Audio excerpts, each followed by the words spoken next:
The call came in originally at 6:21 p.m. to the Orleans County 911 Center.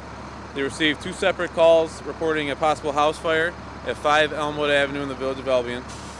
By 6:24 p.m., the Albion Police Department patrol vehicles pulled up on scene, reporting a fully involved structure fire coming from the house at 5 Elmwood Avenue.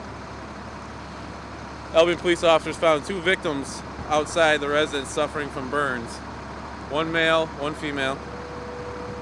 Both individuals are believed to be elderly, and both were transported to Strong Memorial Hospital in Rochester. One was transported via Mercy Flight? That's correct. They requested that Mercy Flight transport both victims, and the second helicopter that was requested was going to take too long, so they decided to take one by COVA ambulance right to Strong. Do you know who and which? I don't know that information, no.